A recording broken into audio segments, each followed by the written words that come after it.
ಮಧುರ ಮಕ್ಕಳೇ, ನೀವು ಪಾರಲೌಕಿಕ ತಂದೆಯನ್ನು ಯಥಾರ್ಥ ರೀತಿಯಲ್ಲಿ ತಿಳಿದುಕೊಂಡಿದ್ದೀರಿ. ಆದ್ದರಿಂದ ನಿಮ್ಮನ್ನು ಸತ್ಯವಾದ ಪ್ರೀತಿ ಬುದ್ಧಿಯವರು ಅಥವಾ ಆಸ್ತಿಕರೆಂದು ಕರೆಯುತ್ತಾರೆ. ಪ್ರಶ್ನೆ: ತಂದೆಯ ಯಾವ ಕರ್ತವ್ಯದಿಂದ ಭಕ್ತರ ರಕ್ಷಕನೆಂದು ಸಿದ್ಧವಾಗುತ್ತದೆ? ಉತ್ತರ: ಎಲ್ಲ ಭಕ್ತರನ್ನು ರಾವಣನ ಜೈಲಿನಿಂದ ಬಿಡಿಸುವುದು, ದಿವಾಳಿಗಳನ್ನು ಸಾಹುಕಾರರನ್ನಾಗಿ ಮಾಡುವುದು. ಇದು ಒಬ್ಬ ತಂದೆಯ ಕರ್ತವ್ಯವಾಗಿದೆ. ಯಾರು ಹಳೆಯ ಭಕ್ತರಿದ್ದಾರೆಯೋ ಅವರನ್ನು ಬ್ರಾಹ್ಮಣರನ್ನಾಗಿ ಮಾಡಿ ದೇವತೆಯನ್ನಾಗಿ ಮಾಡುವುದೇ ಅವರ ರಕ್ಷಣೆ ಮಾಡುವುದಾಗಿದೆ. ತನ್ನ ಎಲ್ಲಾ ಭಕ್ತರಿಗೆ ಮುಕ್ತಿ ಜೀವನ್ಮುಕ್ತಿಯನ್ನು ಕೊಡಲು ಭಕ್ತರ ರಕ್ಷಕನು ಬಂದಿದ್ದಾರೆ. ಗೀತೆ: ಭೋಲಾನಾಥನಿಗಿಂತ ಭಿನ್ನ ಯಾರೂ ಇಲ್ಲ.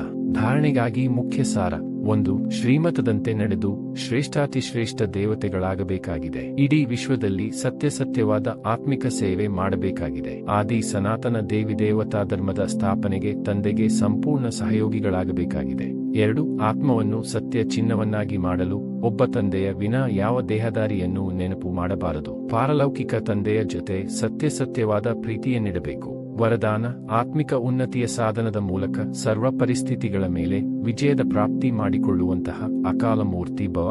ಸ್ಲೋಗನ್: ಯಾವುದೇ ಮಾತಿನಲ್ಲಿ ಮತ್ತೆ ಮತ್ತೆ ಬೇಸರವಾಗುತ್ತಾರೆಯೋ ಅವರು ಅಂತ್ಯದಲ್ಲಿ ಅನುತ್ತೀರ್ಣರೂ ಆಗಿ ಬಿಡುತ್ತಾರೆ.